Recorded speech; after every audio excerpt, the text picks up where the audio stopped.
Newspaper comics are about as mainstream in art as you can get, but they survive by appealing to everyone, so a certain middle-of-the-road predictability is the ticket to a good career. I don't work that way at all. I don't want to know where the picture is going. I want the result to surprise me.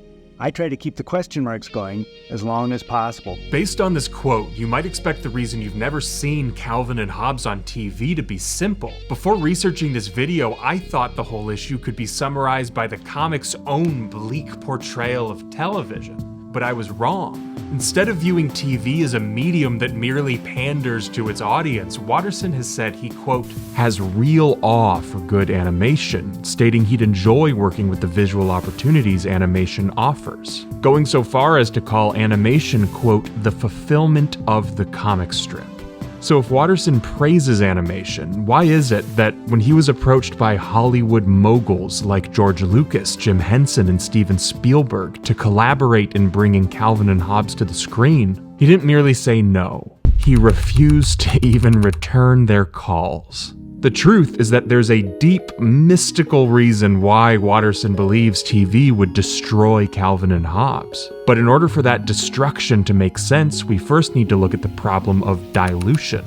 The idea of slapping his characters onto insurance ads the way other comic strips do might seem innocuous, but Watterson believed that, quote, nothing dulls the edge of a new and clever comic strip like saturating the market with it.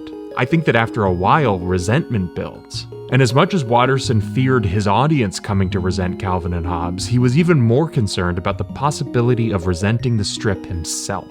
Especially because at one point in time, Bill Watterson deeply resented being a cartoonist. Not while working on Calvin and Hobbes, but during a brief stint at the Cincinnati Post newspaper. Resenting his lack of creative freedom, Watterson never forgot the pain of spinning inside a creative bureaucracy, saying, quote, I felt like a total fraud. And so it makes sense that while writing Calvin and Hobbes, Watterson took great pride in creating every aspect of the strip himself.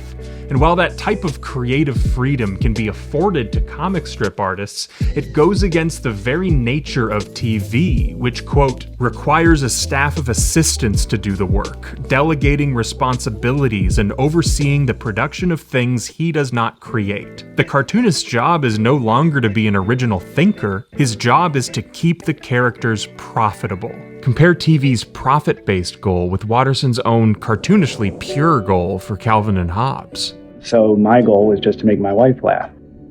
After that, I put it out and the public could take it or leave it. This gap between values segues into the kind of destruction Watterson feared television would bring to Calvin and Hobbes. Because the only thing that Bill Watterson seems to value as much as his own creative freedom is his audience's creative freedom.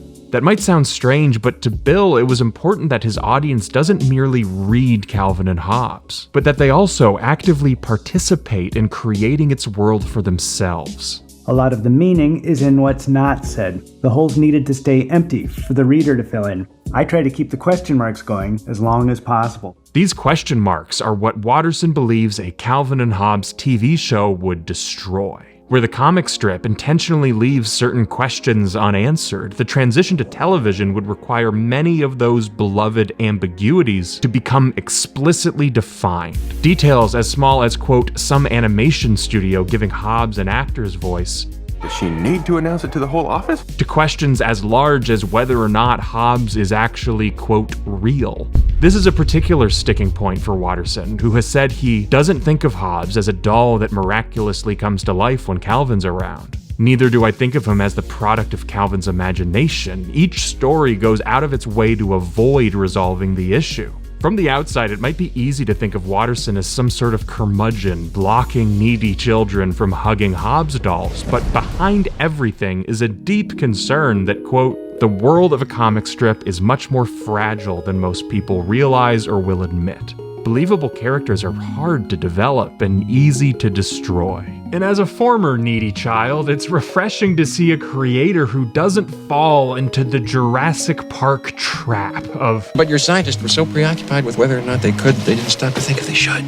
And so where a TV show might sound great, I'm glad the only dinosaurs Bill Watterson created were the ones he drew himself.